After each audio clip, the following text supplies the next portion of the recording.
Entrepreneurial leaders are not right for every business or for every team, but in this video I want to explain why I think that in most organizations, being entrepreneurial can make you a better leader.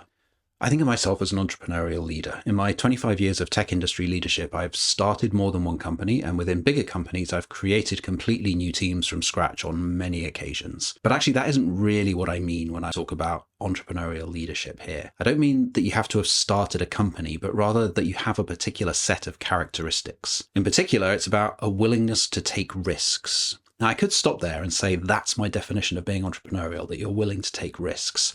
But I think it's helpful to add some color and nuance with a few other characteristics. So here they are. Entrepreneurial leaders are optimistic. They create things. They are resourceful. They are good at experimenting, learning, and iterating. They see people as being more important than anything else. They take personal responsibility. They manage change well. They allow other people to be creative by encouraging a culture of innovation. They can operate within a less entrepreneurial organization. I'll explain what I mean by that a bit later. They collaborate well with others. They don't just tolerate uncertainty, they love it. Doesn't that sound great? But does it sound like you? Maybe it does, or maybe some of it sounds like you, but I'm guessing more likely most of it doesn't sound like you, or perhaps it just doesn't sound like you yet. But I want to argue that it's worth aspiring to have as many of these characteristics as you can as a leader. And why is that? Well, consider the alternative. A non-entrepreneurial leader is someone who doesn't take risks. They don't create new things. They run something solid and steady, something that is well established and operates on a well-understood basis. Now, this is perfect in some industries where safety is critical. So, for example, I'd rather have this kind of leader ensuring that the planes we fly in are safe than someone who's willing to take a few risks. But I'm going to guess many of the businesses that we work in and the business you work in is probably not like that. These businesses thrive by trying new things, by being creative and seeing what works. And even within more old-fashioned businesses, there are often teams that can be more experimental. And maybe that experimentation fits into well-defined frameworks for A/B testing user experience designs, for example. But those frameworks do provide a mechanism that allows for a bit of risk-taking. But in this video, I'm talking about leadership. And even in an organization that doesn't allow for much creativity or risk-taking with the end product, there is still a great need for this kind of approach when it comes to leadership. And that's because leaders don't deal with predictable software or hardware. They deal with people. Not just the people they manage, but their own leadership and stakeholders, their peers, partners, customers, support staff. And how you navigate all of that is not really laid out in a clearly defined way in pretty much any role, unless you work in McDonald's. So to take an example at random from my list of characteristics, let's think about what it means to handle change well. An entrepreneurial leader will look for opportunities that arise from change. They will be optimistic about it and see it as a chance to improve things for their team. So they don't see it as a punishment sent down from the gods or something to moan about. And what about creating things? And that's what many of us think of when we hear the word entrepreneurial. And in the context of a company of any size, you as a leader have the opportunity to create some things. I don't mean physical things particularly necessarily, but processes, culture, sub-teams, traditions, values, vision, all these abstract intangibles that are at the core of a company and which also form the core of any well-performing team. And you might need to inherit some of these from the wider company, but there will be aspects of them that are in your control. So maybe your company has a value of respect, for example, but you decide that for your team, you're going to make it a little more specific and say that for your team, you respect and value each other's differences. Whatever it is, the point is that as a leader at any level in any organization, there's things you have some control over and you can make decisions about those. And that's being entrepreneurial, or rather it can be entrepreneurial. The non-entrepreneurial approach would be to just take the defaults and go with them, the safe option. The entrepreneurial approach is to ask yourself what kind of team you want to run, you want to be part of, and then figure out how you can get your team to be as close to that vision as possible.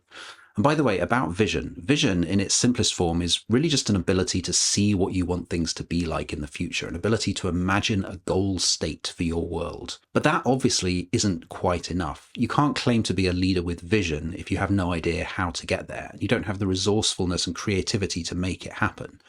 A leader with vision is one who can see the future, can describe that future in compelling terms, and can clear the path for their team to at least make progress towards that future. And this is also where experimentation and learning come in. One of the worst characteristics I see in leaders is an unwillingness to admit to mistakes, and thus an unwillingness to learn from mistakes. So if you create something new, a process or a regular meeting or whatever, keep an eye on it. See what people in the team think of it. And if it isn't working, maybe consider trying something else. Don't give up too quickly. Just because people don't like something doesn't mean you immediately get rid of it, but also don't stick with something just because you came up with it. If it's not moving you towards your vision of your team, get rid of it or change it, replace it with something else. This mindset automatically makes it easier to respond to feedback, by the way, both from within your team and from stakeholders outside your team. And note that along with this comes responsibility. It's no good experimenting if you blame other people every time things go wrong. When something goes wrong, an entrepreneurial leader takes responsibility for it. In other words, they are accountable. So think about the effect this has on your team. If they know that they can safely run with your experiments without risking being thrown under the bus, they will be much more enthusiastic about them.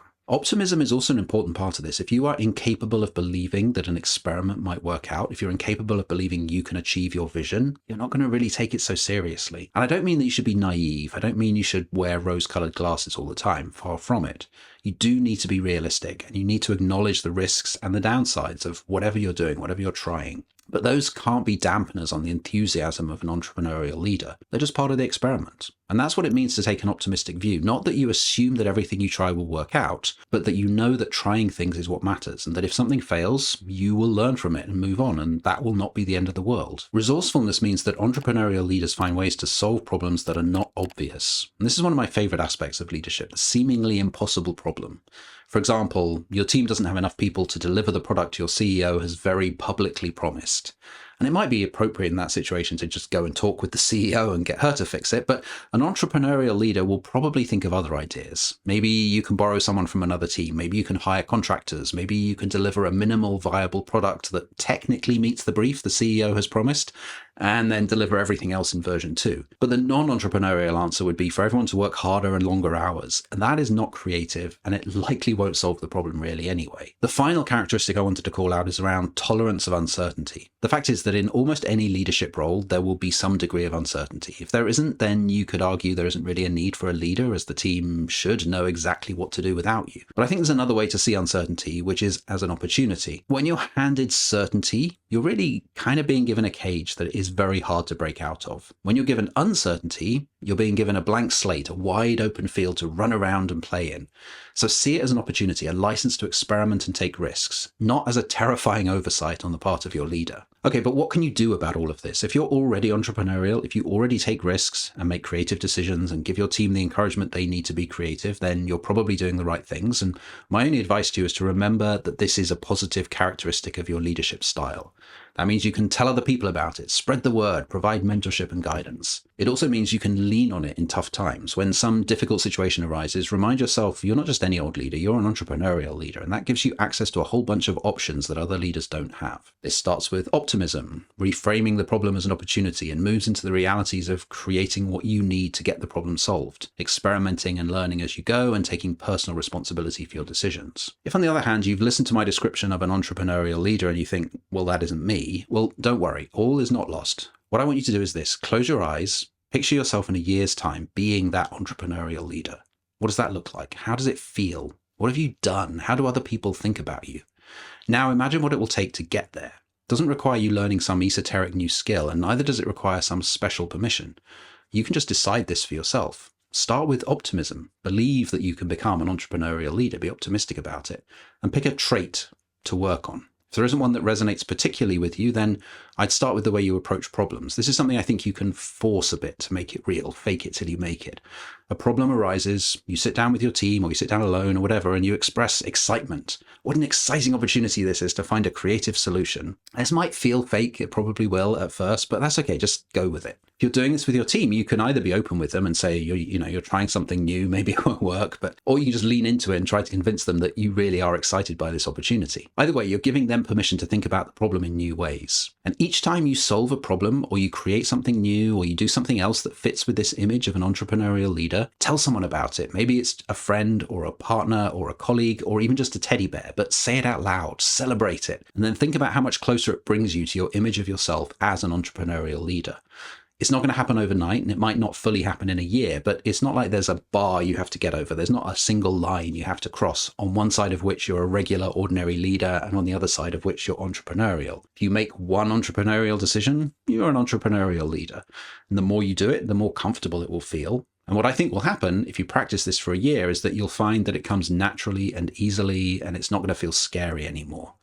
Taking risks obviously feels scary, but the more you do it and the more you see what happens, both when it works out and when it goes wrong, the easier it will be. One really essential feature of an entrepreneurial team, which I've not mentioned yet, is psychological safety. In fact, I'd go so far as to say that it is completely pointless being an entrepreneurial leader if you don't cultivate good psychological safety in your team.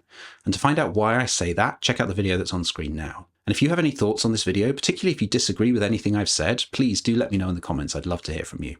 Bye. See you soon.